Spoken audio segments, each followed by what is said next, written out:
பொதுவா long term investing பண்ணும்போது, நமக்கு வந்து ஸ்டாக்ஸ்ல தான் பெஸ்ட்டா நமக்கு ஆப்ஷன் கிடைக்கும். அந்த மாரிலாம் சொல்லுவாங்க. அதாவது மேக்ஸிமம் ரிட்டர்ன் வந்து நம்ம ஸ்டாக்ஸ்ல எடுக்க முடியும் அப்படின்னு சொல்லுவாங்க. ஆஃப்கோர்ஸ் மியூச்சுவல் ஃபண்ட்ஸ் வந்து நல்ல ரிட்டர்ன்ஸா குடுக்கும். பட் ஆனா, இண்டிவிஜுவலா ஒரு இண்டிவிஜுவலான ஒரு பிசினஸ் வந்து ஓன் பண்றது லாங் டெர்ம்ல நமக்கு அந்த ஷேர்ஸ்லேருந்து ஸ்ப்ளிட்டு, போனஸு, டிவிடெண்ட்ஸு அந்த மாரி நெறையா பெனிஃபிட்ஸ் இருக்கும். அது போக அந்த பிசினஸோட நேச்சர பொறுத்து அது எவ்வளோக்கு எவ்வளோ எக்ஸ்பேண்ட் ஆகுதோ, அவ்வளோக்கு அவ்வளோ அந்த பெனிஃபிட்டும் நமக்கு பாஸ் ஆன் ஆகும். ஸோ என்ன பொறுத்தவரை வந்து நான் லாங் டெர்முக்கு அதாவது ரொம்ப லாங் டெர்ம் அபவுட் 10 இயர்ஸு அந்த மாரிலாம் அ பார்க்கும்போது, இண்டிவிஜுவல் ஸ்டாக்ஸ்ல இன்வெஸ்ட் பண்றது தான் எனக்கு ஒரு பெஸ்ட் ஆப்ஷனா இருக்கு. ஏன்னா, நம்மனால சொந்தமா எதுவும் பிசினஸ் பண்ண முடியாது. அப்படியே பிசினஸ் பண்ணாலும் இந்த ஸ்கேல்ல நம்ம பண்ண முடியாது. ஆல்ரெடி லிஸ்ட் ஆயிட்டு இருக்கிற கம்பெனிஸோட ஸ்கேல்ல. ஸோ நமக்கு இருக்கிற ஒரு பெஸ்ட் ஆப்ஷன் என்ன? நம்ம வந்து ஒரு நல்ல லாங் டெர்முக்கு ஏத்த ஒரு பிசினஸ் மாடலா கண்டுபிடிச்சு, ஒரு நல்ல பிசினஸ்ல நம்ம இன்வெஸ்ட் பண்ணணும். அதாவது நல்ல ஸ்டாக் ஐடென்டிஃபை பண்ணி பிசினஸ் பண்ணணும். ஸோ அத பத்தி தான் இந்த எபிசோட நான் பேச போறேன். நான் உங்க லேசி இன்வெஸ்டர் ரேடியோ பெட்டி ஜெனரலி ஃபார் ஜெனரல் ஆடியன்ஸ். எபிசோட்குள்ள போலாமா?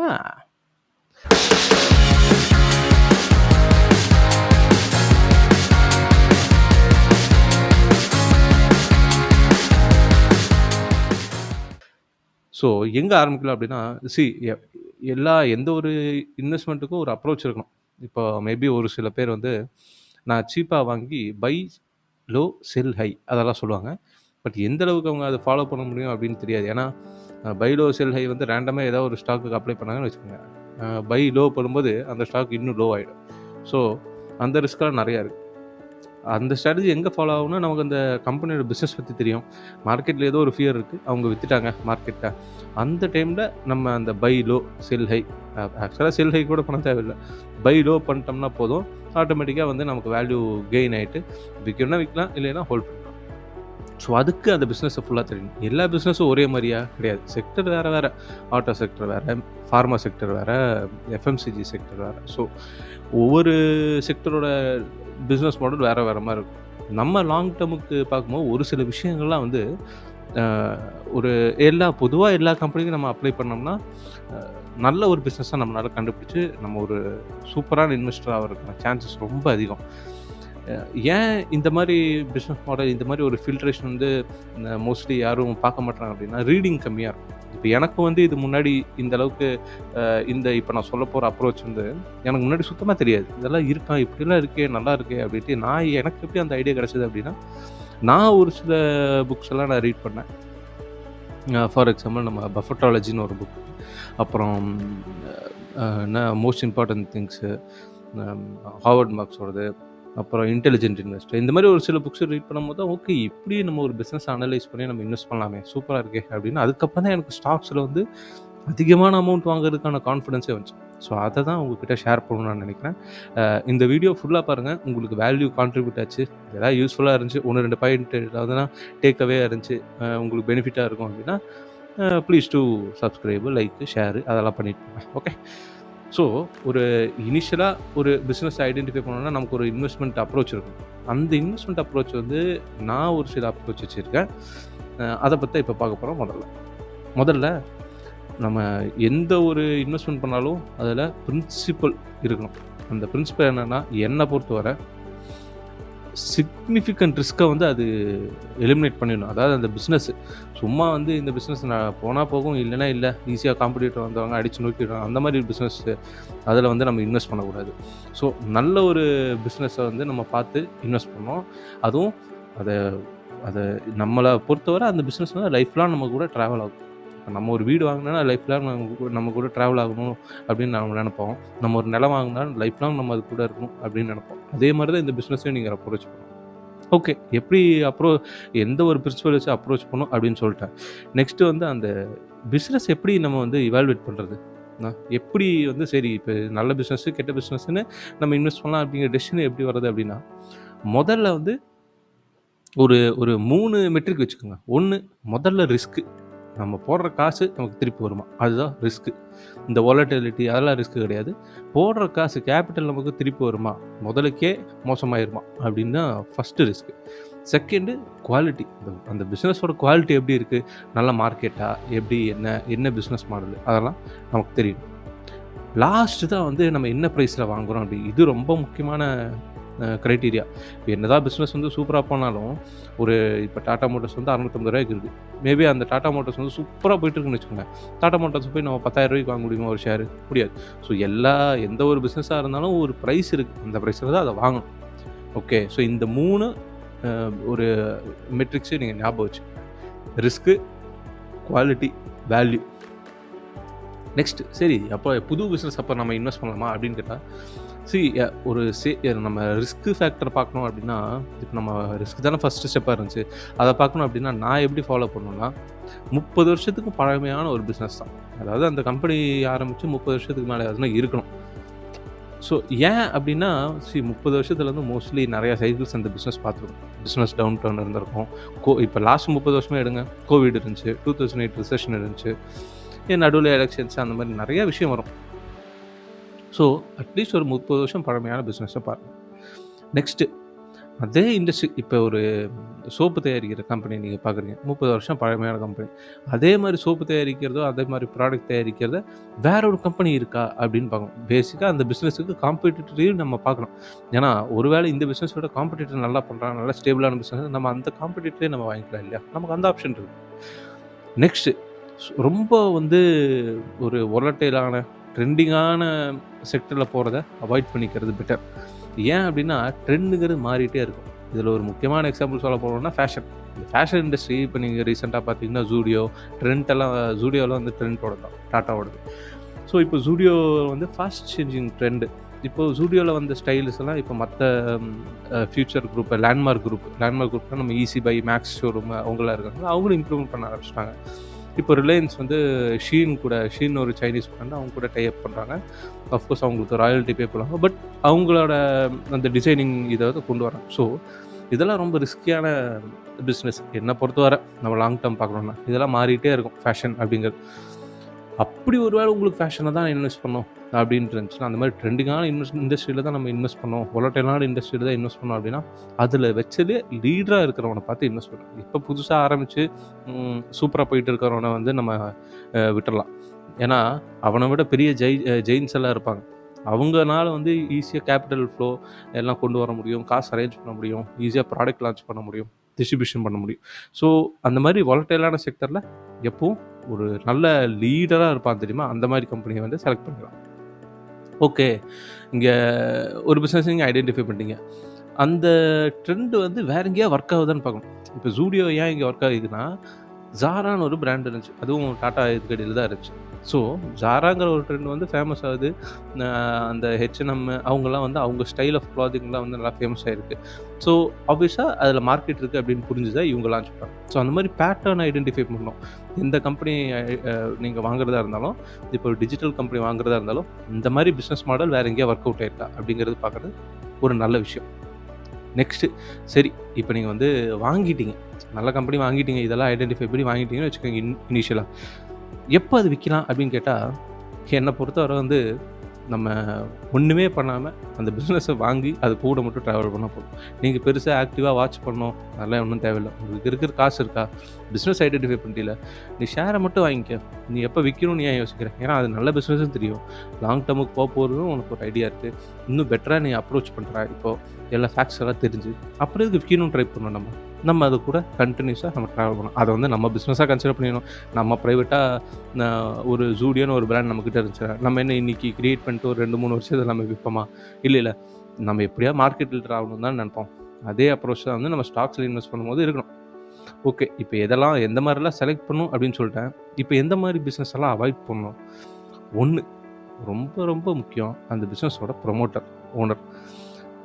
ஒருவேளை அந்த ஓனருக்கு பின்னாடி ஏதோ கேஸ் இருக்குது, அவனோட இன்டெகிரிட்டி சரியில்லை, அந்த மாதிரிலாம் இருந்துச்சுன்னா தயவு செஞ்சு அந்த குரூப்பை அவாய்ட் பண்ணிடணும். நிறையா பொலிட்டிக்கல் கலெக்ஷன், எப்போவும் வந்து அந்த ஓனர் பற்றின நியூஸ் வந்துக்கிட்டே இருக்குது, ஏதோ ரூமர்ஸ் வந்துக்கிட்டே இருக்குது, நியூஸில் இருந்துக்கிட்டே இருக்காங்கன்னு வச்சுக்கோங்களேன். அந்த மாதிரி ஓனர்ஸ் நடத்துகிற பிஸ்னஸை வந்து அவாய்ட் பண்ணிக்கிறது பெட்டர். ஏன்னா நமக்கு வந்து அவங்க என்ன பண்ணுறாங்கன்னு புரியாது. ஸோ பிஸ்னஸில் கான்சன்ட்ரேட் பண்ணுறவங்க வந்து இந்த மாதிரி காசிப்ஸு, இந்த மாதிரி ரூமர்ஸு, இந்த மாதிரி பேட் நியூஸ்லாம் வரமாட்டான். அவன் பிஸ்னஸை நடத்திட்டு மீடியாவுக்கே தெரியாமல் போயிடும். ஸோ மீடியா ரொம்ப ஃப்ளாஷ் லைட் போட்டு காமிக்கிற நிறையா ஓனர்ஸு நடத்துகிற பிஸ்னஸை எல்லாரையும் நான் சொல்ல, ஒரு சில பேர் நீங்கள் வந்து அந்த மாதிரி பேட் ஓனர்ஸை வந்து ஐடென்டிஃபை பண்ணிங்கன்னா அந்த பிஸ்னஸில் எவ்வளோ சூப்பராக ரிட்டர்ன் இருந்தாலும், ஸ்டாக் ப்ரைஸ் எவ்வளோ போனாலும் அதில அவாய்ட் பண்ணிக்கிறது பெட்டர். ஏன் அப்டின்னா, அது எப்போ 0 போகும்னு தெரியாது. ஓகே. ஸோ இந்த மாரி பிசினஸ அவாய்ட் பண்ணிக்கணும். முதல்ல ப்ரமோட்டர் குவாலிட்டி, அவனோட இன்டெகிரிட்டி அத பார்க்கணும். நெக்ஸ்ட்டு நல்ல ஆக்சுவலா அந்த பிசினஸ் வந்து இப்போ மோசமா போயிட்டுருக்கு. ஆனா ஓனர் ஏதோ ப்ராமிஸ் பண்றார். நாங்க வந்து அடுத்த வருஷத்துலருந்து சூப்பரா டர்ன் அவுட் பண்ண போறோம் அப்படின்னு. ஒரு வேளை அந்த பிசினஸ ஒரு க்ரூக்கான ஒரு ஓனர் நடத்துறான். ப்ரமோட்டர் குவாலிட்டி சரியில்ல. ஆனா வந்து இந்த மாரி டர்ன் அரவுண்ட் ப்ராமிஸ் எல்லாம் குடுக்குறான்னு வச்சுக்கோங்க. அந்த மாரி இத அவாய்ட் பண்றது பெட்டர். ஏன்னா sometimes great business stays great. Bad ones remains bad. So இது மோஸ்ட்லி ஒர்க் அவுட் ஆகும். ஸோ ஏதோ ஒரு பிசினஸ் வந்து திருப்பி டர்ன் அரவுண்டெல்லாம் பண்ண முடியாதுங்கிற நெறையா பிசினஸ் இருக்கு. ஸோ இந்த மாரி டர்ன் அரவுண்ட் ஸ்டோரீஸ் எல்லாம் இன்னும் சொல்லி அடுத்த வெஹிக்கிள் மாடல் இவங்க லான்ச் பண்ணுறது வந்து சூப்பரா ஹிட் ஆகும். டப்புன்னுலாம் ஒரு பிசினஸ் அந்த மாரி ஹிட் ஆவாது. பல வருஷம் ஒர்க் பண்ணும். பல இன்புட்ஸ் இருக்கும். ஓனர் குவாலிட்டிலேருந்து நெறைய விஷயம் இருக்கு. ஸோ டப்புன்னுலாம் ஒரு பிசினஸ் வந்து டர்ன் அரவுண்ட் ஆகாது. ஸோ அதுக்கு பின்னாடி எந்த ஒர்க்கும் பண்ணல. ஜஸ்ட் ப்ராமிசஸ் மட்டும் பண்றாங்க. டர்ன் அரவுண்ட் ப்ராமிஸ் அப்படின்னா அவாய்ட் பண்ணிக்கிறது பெட்டர். நெக்ஸ்ட் வந்து அதிகமான கடன். இது ரொம்ப ரொம்ப முக்கியம். எவ்வளோ சூப்பர் பிசினஸா இருந்தாலும், அந்த பிசினஸ்ல வந்து கடன் இருக்குன்னு வச்சுக்கோங்க அந்த கம்பெனிக்கு. அந்த பிசினஸ்னால த்ரைவ் பண்ண முடியாது. ஏன்னா, சம்பாதிக்கிறது எல்லாமே வந்து அதிகமா கடன் வாங்குனாங்கன்னா, அதுக்கு வட்டி கட்டுறதுக்கும், திருப்பி கட்டுறதுக்குமே போயிடும். ஸோ அதிகமா கடன் இருக்கிற கம்பெனிய வந்து வாங்காதீங்க. எது அதிகமா கடன் அப்படின்னா, எந்த ரேஷியோ பார்க்கலாம் அப்படின்னா, டெட் டூ ஈக்விட்டி அப்படின்னு ஒண்ணு இருக்கும். அத நீங்க பார்த்தீங்கன்னா, பிலோ 1 தான் பிலோ 0.8 தான் வந்து என்னோட பெஞ்ச் மார்க். பிலோ 0.8னா நம்ம ஈக்விட்டினா என்ன? நம்ம ஷேர் ஹோல்டர்ஸ் குடுக்குற அமௌண்ட். டெட்டுனா கடன் வாங்குன அமௌண்ட். ஸோ கடன் வாங்குன அமௌண்ட் வந்து நம்ம குடுக்குற அமௌண்ட்டோட கம்மியா இருக்கணும். அத ரேஷியோ நீங்க பார்த்தீங்கன்னா 0.8க்கு கீழ இருக்கிறது ஓகே. டு பி கன்சிடர்ட்ன்னு வச்சுக்கலாம். நல்லா ஸோ டெட்டு அது ஒரு முக்கியமான விஷயம். நெக்ஸ்ட்டு ரொம்ப ஃபாஸ்ட் சேஞ்சிங் இண்டஸ்ட்ரி. இப்போ நான் முன்னாடி சொன்ன மாரி ஃபேஷன் இண்டஸ்ட்ரி. அந்த மாரிலாம் நம்ம ட்ரெண்ட கேட்ச் பண்ற இண்டஸ்ட்ரியில போனா ரொம்ப வாலடைலா இருக்கும். சம்டைம்ஸ் ட்ரெண்ட கரெக்ட்டா கேட்ச் பண்ண மாட்டாங்க. சேஞ்ச் கரெக்ட்டா கேப்சர் பண்ண மாட்டாங்க. அந்த மாரி இருக்கிறதெல்லாம் அவாய்ட் பண்ணிக்கிறது பெட்டர். ஓகே. சரி இப்போ எதெல்லாம் அவாய்ட் பண்ணணும்னு சொல்ட்டான். எதெல்லாம் வந்து சூப்பர் கம்பெனி. இப்போ நம்ம ஒரு சில கம்பெனி செலக்ட் பண்ணிட்டோம். அந்த கம்பெனிஸ்ல எப்படி நம்ம சூப்பரா நம்ம செலக்ட் பண்றது அப்படின்னா, ஒரு செட் ஆஃப் பிசினஸ்ல சில குவாலிட்டீஸ் இருக்கும். கிரேட் கம்பெனிஸ்க்கான. அந்த குவாலிட்டீஸ் வந்து first unique products or services. ஆக்சுவலா அந்த ப்ராடக்ட் வந்து அவங்கனால மட்டும் தான் அப்படி மார்க்கெட் பண்ண முடியும். அவங்கனால மட்டும் தான் அந்த குவாலிட்டியில குடுக்க முடியும். ஃபார் எக்ஸாம்பிள் சொல்ல போனோம்னா, நம்ம பிடிலைட்டோட ஃபெவிக்விக் இருக்குல்ல. இப்போ நீங்க ஒரு பெரிய மெட்ரோ சிட்டியா இருந்தாலும், சின்ன கிராமத்தில இருக்க பொட்டி கடையா இருந்தாலும், அங்க ஃபெவிக்விக் இருக்கும். வெறும் ரூ. 5 தான். அந்த ப்ராடக்ட்டுக்கு ரிப்ளேஸ்மெண்ட்டா வேற யாருமே கிடையாது. அந்த மாரி தான் நான் சொல்றேன். ஒரு யூனிக் ப்ராடக்ட்ஸ் இல்லைன்னா ஒரு சர்வீஸ். அது ஒரு கிரேட் கம்பெனிக்கான அ ஒரு குவாலிட்டின்னு சொல்லலாம். நெக்ஸ்ட்டு சரி இந்த மாரி இல்ல அப்படின்னா, லோ காஸ்ட் பையரா இருக்கணும். அதாவது அவனுக்கு கிடைக்கிற ரா மெட்டீரியல்ஸ் வந்து ஒரு இடத்துல மேனுஃபேக்சர் ஆகுதுன்னா, அந்த இடம் அவனுக்கு தான் தெரியும். எங்கேருந்து வாங்கணும், எவ்வளோ காஸ்ட்ல வாங்கணும், ரொம்ப லோ காஸ்ட்ல மத்த காம்படிட்டர்ஸ் கம்பேர் பண்ணும்போது அவனால ஜெனரேட் பண்ண முடியுது அப்படின்னா, ஆப்வியஸா அவனுக்கு மார்ஜின் நெறையா இருக்கும். அந்த ஒரு அட்வான்டேஜ் இருக்கும். Next low cost seller. அதாவது அதுவும் ஒரு ப்ராடக்ட் வந்து அவனால லோ காஸ்ட்ல வந்து கன்சிஸ்டன்ட்டா குடுக்க முடியும். ஆக்சுவலா அந்த ப்ராடக்ட் வந்து கன்சிஸ்டன்ட்டா டிமாண்ட்லயே இருக்கும் அப்டின்னா.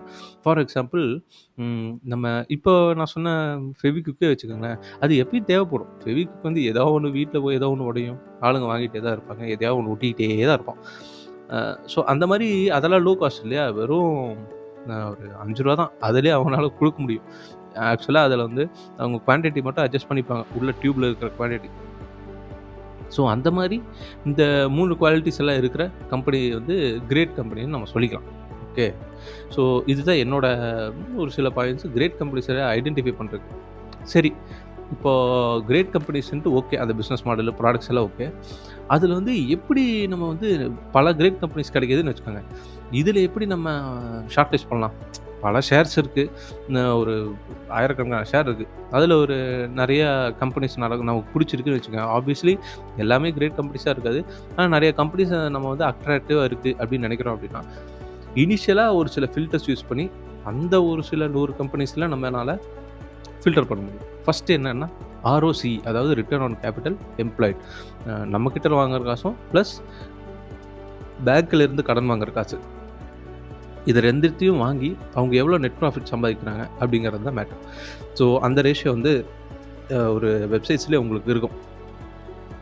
ஸ்க்ரீனரு இல்ல வேறு ஏதாவது ட்ரெண்ட் லைனு அந்த மாதிரிலாம் இருக்கும். ஸோ அவங்க இதிலேயே ஆர்ஓசின்னு பார்த்தோம்னா, என்னோட ஒரு பெஞ்ச்மார்க் வந்து 20% அபோவ். ஒரு பாஸ்ட் 5 இயர்ஸுக்கு வந்து கன்சிஸ்டன்ட்டா அபோவ் 20% அந்த ரிட்டர்ன் ஆன் கேபிட்டல் எம்ப்ளாய்ட் இருக்குன்னா, இட்ஸ் வண்டர்ஃபுல் டூ கன்சிடர். ஒருவேள அவங்கனால அந்த அபோவ் 20% பாஸ்ட் 10 இயர்ஸா குடுக்க முடியும் அப்படின்னா, இட்ஸ் ஃபென்டாஸ்டிக். அந்த மாரி ஒரு கம்பெனி நான் பார்த்துருக்கேன். ஒண்ணு வந்து டிசிஎஸ், இன்னொன்னு வந்து நம்ம 361 வேம்ன்னு நெனைக்கிறேன். அதுக்கப்புறம் கிறிசில். ஸோ இவங்கலாம் வந்து கன்சிஸ்டன்ட்டா 20%க்கு மேல குடுத்துருக்காங்க பாஸ்ட் 10 இயர்ஸ்க்கு. ஸோ இதெல்லாம் ஒன் ஆஃப் தி யூஸ்ஃபுல் ஃபில்டர்ஸ்ன்னு சொல்லலாம். நெக்ஸ்ட்டு ரொம்ப முக்கியம், நான் எப்பயும் இன்சிஸ்ட் பண்றது வந்து டெட் ஃப்ரீ கம்பெனி. டெட் ஃப்ரீயா இருக்கணும் அந்த கம்பெனி. கடன் வாங்கி தான் அவன் ப்ராடக்ட் லான்ச் பண்ணணும். கடன் வாங்கி தான் கம்பெனி நடத்தணுங்கிற சிச்சுவேஷன்லயே அவன் இருக்கக்கூடாது. அப்படியே கடன் இருந்தாலும், அது ஒரு சில மெட்ரிக்ஸ் நான் வந்து எக்ஸ்ப்ளைன் பண்றேன். அந்த மெட்ரிக்ஸ்குள்ள அந்த அந்த ஒரு லிமிட்ஸ்குள்ள இருந்துச்சு அப்படின்னா, ஓகே. கடன் இருந்தாலும் நம்ம அந்த கம்பெனி வந்து கன்சிடர் பண்ணலாம் லாங் டெர்முக்கு. நெக்ஸ்ட் அவங்களோட பேஸ். இப்போ பிஸ்னஸ்க்குன்னு கஸ்டமர்ஸ் இருக்கணும். அவங்க காம்படிட்டர்ஸு, அப்புறம் அந்த வாங்குற காச அவங்க எப்படி அலோகேட் பண்றாங்க பிஸ்னஸ்ல. ஏன் அப்படி அலோகேட் பண்றாங்க? இதெல்லாம் ஒரு முக்கியமான விஷயம். ஃபார் எக்ஸாம்பிள் கஸ்டமர் செக்மெண்ட் வந்து இப்போ ரீட்டெயில் கஸ்டமர்னு வச்சுக்கோங்க. அகைன் நான் ஃபெவிக்விக்கே எடுக்கிறேன். அவன் வந்து காமன் மேன் தான் கஸ்டமர். இண்டஸ்ட்ரி அடிசிவ்ஸும் அவங்ககிட்ட இருக்கு. பட் இந்த ஃபெவிக்விக் வந்து லாஸ்ட் மைல் வரைக்கும் ரீச் ஆகும். ஸோ இது ஒண்ணு. அவங்க காம்படிட்டர்ஸ் வந்து காம்படிட்டர்ஸ கம்பேர் பண்ணா இவன் எவ்வளோ டிஃபரெண்ட்டு? இவனோட மார்க்கெட்டிங். ஈஸியா இவன் போய் ரீச் ஆயிட்டான். கம்முனாலே நமக்கு ஃபெவிக்விக், ஃபெவிகம் அந்த மாரி தான் நமக்கு ஞாபகம் வரும். ஃபெவிகால் எல்லாமே அந்த அந்த பிராண்ட் நேம் ஆயிடுச்சு. இப்போ நம்ம ஒரு ஃபோட்டோ காப்பியா நம்ம போயிட்டு கேட்போம். இது நம்ம ஜெராக்ஸ்ன்னு தானே கேட்குறோம். ஒரு காப்பி எடுக்கிறதுக்கு. ஆக்சுவலா அதுக்கு பேர் வந்து ஃபோட்டோ காப்பி தான். ஜெராக்ஸ்ங்கிறது அந்த பிராண்டோட கம்பெனியோட பேர். ஸோ அந்த பிராண்ட் நேமே எப்படி அந்த ப்ராடக்ட்டா மாறுது. இப்போ அதே மாரி தான் ஃபெவிக்விக்கும். ஃபெவிக்விக்ங்கிறது ஒரு ப்ராடக்ட். அந்த பிராண்ட் நேம். ஸோ அது வந்து ஆக்சுவலா ஒரு ப்ராடக்ட் செக்மெண்ட்டாவே ஆயிடுச்சு. ஸோ அந்த மாரி கஸ்டமர் செக்மெண்ட்டை கேப்சர் பண்ணணும். காம்படிட்டிவ் டிஃப்ரெண்ட்டா இருக்கணும். கேபிட்டல் அலோகேஷன் முன்னாடி நான் சொன்ன மாரி டெட் ரொம்ப கம்மியா இருக்கணும். அப்புறம் high customer base, supplier base. Obviously same நீங்க ஃபெவிக்விக் எக்ஸாம்பிளே எடுத்துக்கலாம். நல்லா கஸ்டமர் பேஸ் இருக்கு. Wide range, last mile reach இதெல்லாம் ஒரு advantage. Initial filter. Next slow changing industry. ஆக்சுவலா அந்த மாரி ப்ராடக்ட்ஸ் வர்றது வந்து இந்த மாரி ஒரு கம்பெனிக்கு ஐடென்டிஃபை பண்ணுறது நமக்கு ரொம்ப ஈஸியா தான். நம்ம சுத்தி இருக்கிற ப்ராடக்ட்ஸ் நம்ம பார்த்தாலே, நம்ம போன 5, 10 வருஷமா என்னென்ன ப்ராடக்ட் அப்படியே யூஸ் பண்ணிருக்கோம்னு பார்த்தாலே தெரிஞ்சிரும். ஃபெவிக்விக் நம்ம யூஸ் பண்ணிட்டு இருக்கோமா? யூஸ் பண்ணிருக்கோம். ஏதா மாறுச்சா? ஒண்ணும் மாறல. ஏன்னா ரூ. 5க்கு நம்ம பெருசா எக்ஸ்பெரிமென்ட்டெல்லாம் பண்ண மாட்டோம். பிராண்டடாவே நம்ம வாங்கிருக்கோம். பிஸ்கெட். இப்போ பிரிட்டானியா மேரிகோல்டு எடுத்துக்கங்க. பிரிட்டானியாவும் லிஸ்டட் ஷேர் தானே. ஸோ பிரிட்டானியா மேரிகோல்டு பாருங்க. எவ்வளோ வருஷமா என்ன டேஸ்ட்ல இருக்கு? அப்படியே தான் இருக்கு. குட் டே பாருங்க. அப்படியே தான் இருக்கு. பெருசா எதுவும் மாற்றம் இல்ல. வெறும் ஃப்ளேவரு, அ ஒரு சின்ன டேஸ்ட் வித்தியாசம் மட்டும் தான் மாறும். ஸோ பெருசா அதில ரெவல்யூஷன் பண்ணி ஆர்&டி ரிசர்ச் எல்லாம் பண்ணி ப்ராடக்ட்ட அப்படியே சூப்பரா மாத்தணும் அப்படிங்கிறதுலாம் எதுவும் ட்ரை பண்ண மாட்டாங்க. ஸோ இந்த மாரி ஒரு ஸ்லோ சேஞ்சிங் இண்டஸ்ட்ரியில இருக்கிறது ரொம்ப ரொம்ப சேஃபு. கன்சிஸ்டன்ட்டா நமக்கு நல்ல ரிட்டர்ன் வர மாரி இருக்கும். ஓகே. ஸோ இதெல்லாம் தான் வந்து என்னோட இனிஷியல் ஃபில்டர்ஸ். ஒரு நல்ல கம்பெனி நீங்க செலக்ட் பண்ணணும் அப்படின்னா. சரி, பொதுவா நம்ம எல்லாம் சொல்லிட்டோம். குவாலிட்டி, பிசினஸ் மாடலு, அப்புறம் என்ன சொல்றது, அவங்களோட பிசினஸ் ப்ராடக்ட்ஸு, கஸ்டமர் பேஸு அதெல்லாம் நம்ம சொல்லிட்டோம். ஸோ இப்போ ஃபினான்ஸ் ரொம்ப முக்கியம் இல்ல. என்னதான் ப்ராடக்ட் சூப்பரா இருக்கு, ஓனர் சூப்பரா இருந்தாலும், அவங்க ஃபினான்ஸ கோட்ட விட்டாங்கன்னு வச்சுக்கோங்க. அது ஃபினான்ஸ்ல ரிஃப்ளெக்ட் ஆவலைன்னா, அவங்க பேலன்ஸ் ஷீட்லயோ, ப்ராஃபிட் அண்ட் லாஸ்லயோ எதுவும் ரிஃப்ளெக்ட் ஆவல அவங்க பிசினஸ் பண்றது அப்படின்னா, அந்த பிசினஸ நம்ம கன்சிடர் பண்ணக்கூடாது. நான் கன்சிடர் பண்ண மாட்டேன்.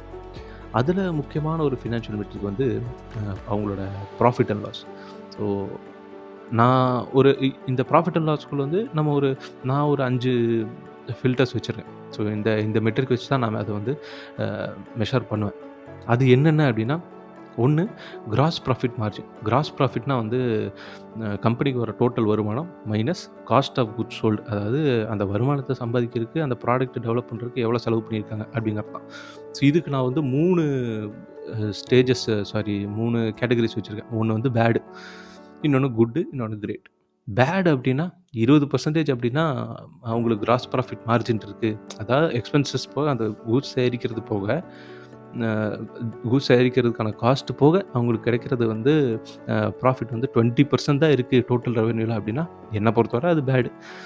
ஆக்சுவலா அது ஒண்ணும் பேடுன்னா வந்து ஜென்ரலா பார்க்கும்போது பேட் கிடையாது. பட் நான் கொஞ்சம் ஸ்ட்ரிஞ்சன்ட்டா இருக்கணும் அப்படின்னு நினைக்கிறேன். ஸோ அந்த கேஸில பேட் வந்து 20%.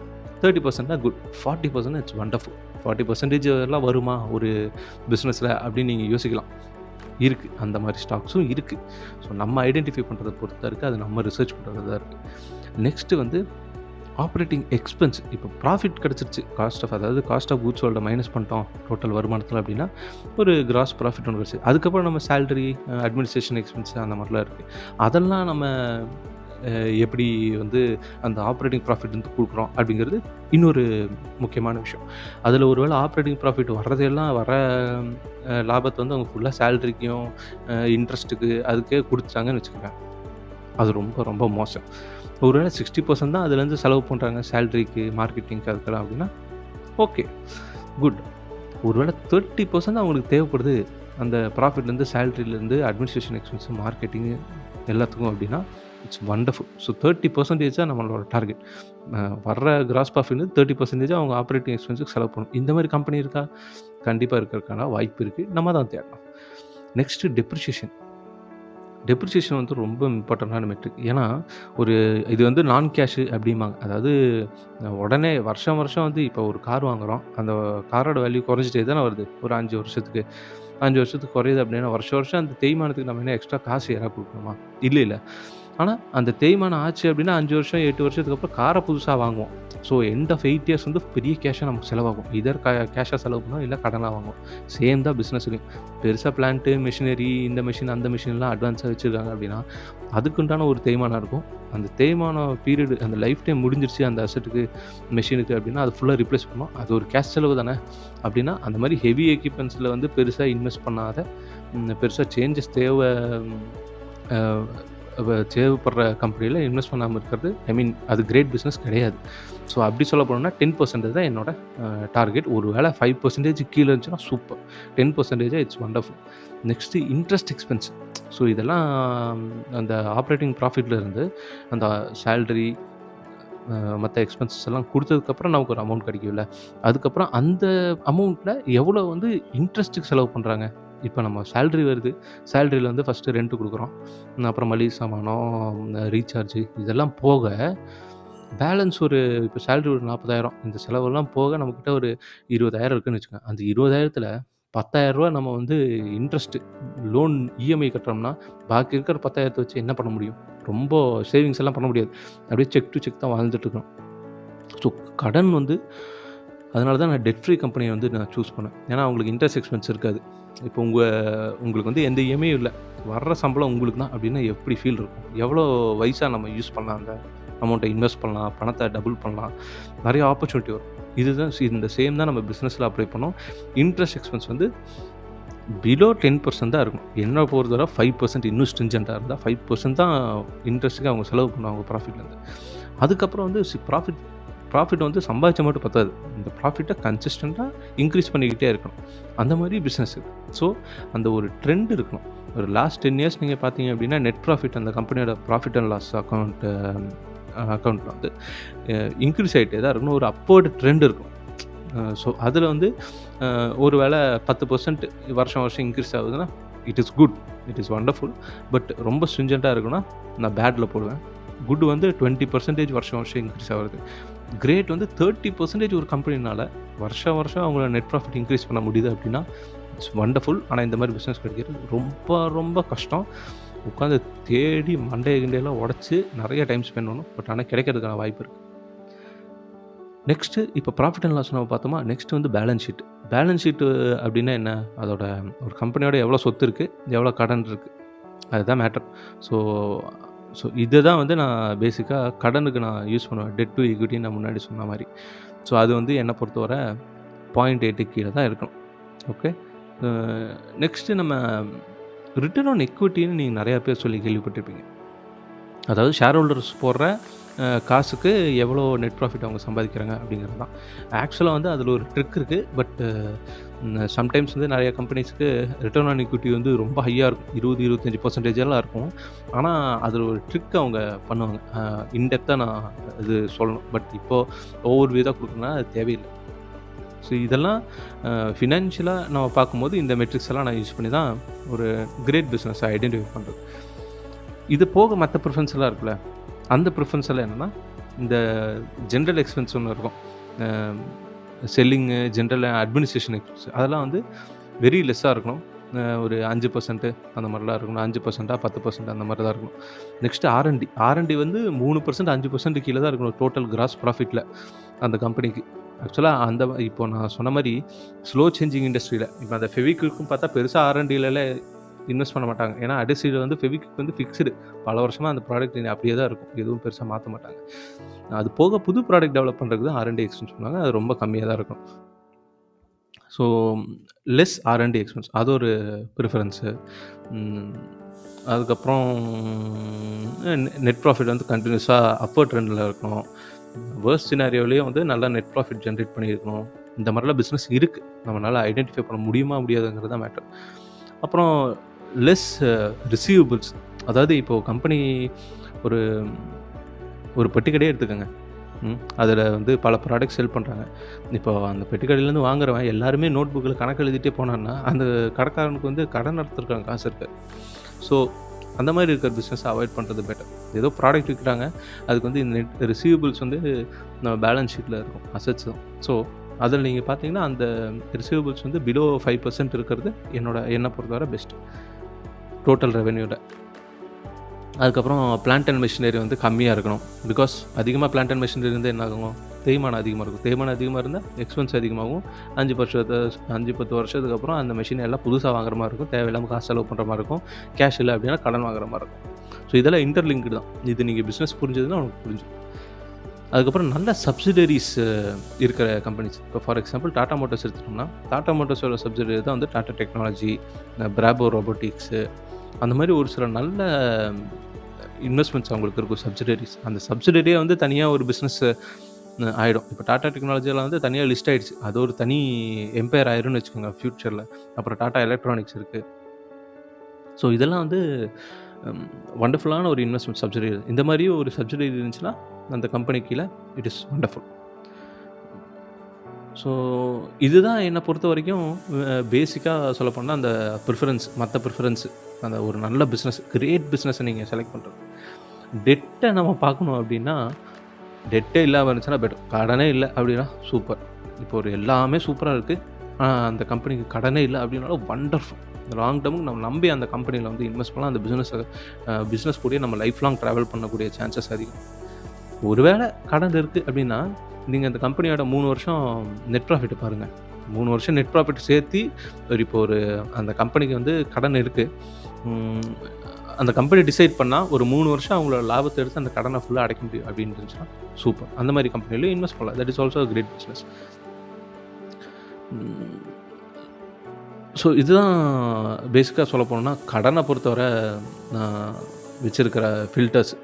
சரி, இப்போ இதெல்லாம் நம்ம அப்ளை பண்ணிட்டோம், கடன் இல்லை, wonderful business, wonderful profit and loss, balance sheet சூப்பராக இருக்குது, business model, owner, business history, company history எல்லாமே சூப்பராக இருக்குது.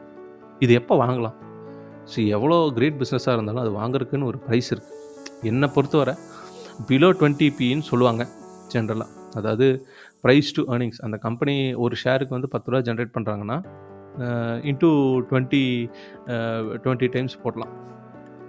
ஒரு 200 ரூபாய்க்கு கீழே வந்துச்சு அப்படின்னா அந்த ஷேர் ப்ரைஸு வாங்குற கன்சிடர் பண்ணலான்னு சொல்லுவோம். பட் என்ன நடக்கும் அப்படின்னா, இந்த பிலோ 20ங்கிறது வந்து ஒரு மீடியமான ஒரு ஸ்டேஜ், ஒரு பேலன்ஸ்டான ஒரு ஸ்டேஜ்னு சொல்லுவாள். ஸோ ஆக்சுவலாக மார்க்கெட் எப்படி பிஹேவ் பண்ணணும்னா, இதர் 2 எக்ஸ்ட்ரீமுக்கு போகும். ஒன்று ரொம்ப ஹை ப்ரைஸ் ஆயிரும், 200 தான் கொடுக்குற ஸ்டாக்குக்கு ஒன்று 400 போயிட்டுருக்கோம், இல்லைன்னா வெறும் 50 ரூபாய்க்கு ட்ரேட் ஆகிட்டு இருக்கும். ஸோ என்னை பொறுத்தவரை வந்து ஒருவேளை உங்களுக்கு வந்து நீங்கள் ஃபுல்லி இன்வெஸ்டடாக இருக்கீங்க, மார்க்கெட் ட்ராக் பண்ண முடியும், இந்த சைக்கிள்லாம் தெரியும் அப்படின்ட்டு இருந்துச்சுன்னா, நான் வந்து எக்ஸ்ட்ரீம் லோவில் தான் நான் வாங்குவேன், மோஸ்ட்லி ட்ரை பண்ணுவேன். அதிகமான பை வந்து பிலோ 20ல் ஆரம்பிச்ச மாதிரி கொஞ்சம் இனிஷியல் பை வந்து ஆரம்பிச்சிருப்பேன். பிலோ 20P தான் ஒரு பெஞ்ச் மார்க். அதுக்கப்புறம் பியர் மார்க்கெட்டில் வாங்குறது தான் பெஸ்ட்டு ஆப்ஷன். இப்போ லாஸ்ட்டாக ப்ரீவியஸாக 6 மந்த்ஸில் தான் நான் நிறையா பையிங் பண்ணியிருக்கேன். அதுக்கு முன்னாடி பெருசாக பையே பண்ணல, ஏன்னா அது புல் மார்க்கெட். அப்போது எல்லா ஷேருமே வந்து ரொம்ப ஓவராக கோட் பண்ணிட்டு இருந்தாங்க ப்ரைஸ், அதனால் பெருசாக நான் இன்வெஸ்ட் பண்ணல. லாஸ்ட் 6 மந்த்ஸில் டிக்ளைன் ஆகிறதுல மட்டும்தான் பிலோ 10P போனதுக்கப்புறம் தான் அந்த ஷேர்ஸ்லாம் வாங்கினேன். இது ரொம்ப ரொம்ப முக்கியம். எப்ப எல்லாரும் செல் பண்றாங்களோ ஒரு ஸ்டாக்க, நல்ல பிசினஸ, அப்ப தான் நம்ம போய் கவக்கன்னு புடிச்சு பாக்கெட்ல கூட குடுக்கணும். ஸோ அவ்வளோதான் மேட்டர். இதுதான் நான் வந்து நீங்க வண்டர்ஃபுல்லான ஒரு கம்பெனி ஐடென்டிஃபை பண்ணி லாங் டர்மா நீங்க இன்வெஸ்டரா இருக்கணும். The stock which has the potential to make you millionaire in long term அப்டின்னா, நான் இந்த மாரி பிசினஸ தான் நான் ம் ஐடென்டிஃபை பண்ணி இன்வெஸ்ட் பண்ணுவேன்னு வச்சுக்கோங்களேன். ஸோ இது உங்களுக்கும் ஹெல்ப்ஃபுல்லா இருக்கும்னு நான் நம்புறேன். இன்கேஸ் நீங்க ஒரு சீரியஸ் இன்வெஸ்டர், ஒரு ஸ்டாக்க வந்து இண்டிவிஜுவலா நீங்க ஒரு ஸ்டாக்க வாங்கணும், நல்ல கம்பெனியா வாங்கணும், லாங் டர்முக்கு வாங்கணும் அப்டிங்கிற மோட்டோ இருந்துச்சுன்னா, இது உங்களுக்கு கண்டிப்பா ஹெல்ப்ஃபுல்லா இருக்கும்னு நம்புறேன். இதோட இந்த எபிசோட நான் முடிச்சுக்கிறேன். நான் உங்க லேசி இன்வெஸ்டர் ஆர் ரேடியோ பெட்டி ஜென்ரலி ஃபார் ஜென்ரல் ஆடியன்ஸ். இந்த சேனல் உங்களுக்கு பிடிச்சிருந்துச்சுன்னா லைக் பண்ணுங்க, ஷேர் பண்ணுங்க, சப்ஸ்கிரைப் பண்ணுங்க.